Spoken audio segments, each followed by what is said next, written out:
السلام علیکم ورحمۃ اللہ وبرکاتہ۔ دوستو، آج ہم آپ کی خدمت میں روزی میں برکت کے لیے ایسا نسخہ لے کر حاضر ہوا ہوں کہ اگر آپ نے اس نسخے پر عمل کر لیا تو اللہ کی قسم کھا کر کہتا ہوں آپ کو امیر آدمی بننے سے کوئی نہیں روک سکتا۔ تو چلیے جانتے ہیں وہ نسخہ کون سا ہے۔ ایک بار حضرت موسیٰ علیہ السلام اللہ تبارک و تعالیٰ سے بات کرنے جا رہے تھے تو ایک غریب تنگ دست انسان نے حضرت موسیٰ کو روک کر کہا، اے اللہ کے نبی، جب آپ وہاں جائیں تو میری بھی یہ عرضی پیش کر دیجیے گا کہ پروردگار عالم میرے حصے کا جتنا رزق ہے وہ ایک ہی بار مجھے دے دے، تاکہ میں ایک دن ہی صحیح اپنے بیوی بچوں کے ساتھ پیٹ بھر کر کھانا کھا سکوں۔ آپ نے جا کر حسب وعدہ وہی عرضداشت پیش کی تو جواب آیا، اے موسیٰ، اس بندے کا رزق صرف ایک بوری اناج کے برابر ہے، اس لیے اسے تنگ دستی کے ساتھ دیتا ہوں کہ ساری عمر اسے رزق ملتا رہے۔ آپ نے واپسی پر یہی جواب اس سائل کو دے دیا۔ اس نے پلٹ کر کہا، اے اللہ کے نبی،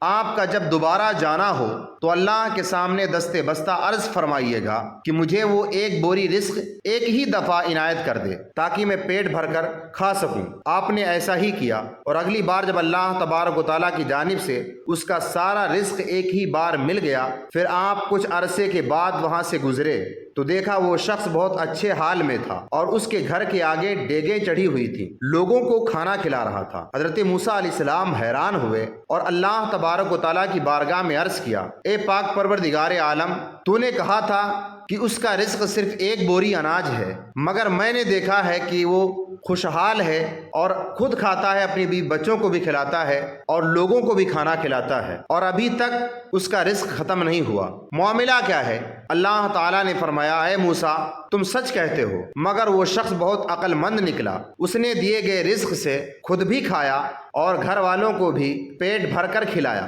مگر جو رزق بچا وہ اس نے میری راہ میں خیرات کر دیا، اور یہ میں نے ہی وعدہ کیا ہے کہ کوئی میری راہ میں ایک دانہ خرچ کرے گا تو میں اسے 70 دانہ عطا کروں گا، اور اس نے مجھ سے تجارت کر لی ہے، میں اپنے وعدے کے مطابق اسے مسلسل لوٹا رہا ہوں اور مسلسل رزق دے رہا ہوں۔ ہم کو بھی چاہیے کہ ہم اللہ تبارک و تعالیٰ کی بارگاہ میں خوب خیرات کریں اور اللہ تبارک و تعالیٰ سے بزنس کریں، اس سے تجارت کریں، ہمیں بے شمار منافع ہوگا اور ہمارے رزق میں کبھی کمی نہیں آئے گی۔ اللہ تبارک و تعالیٰ ہم تمام لوگوں کو اللہ کی بارگاہ میں خیرات کرنے کی توفیق عطا فرمائے۔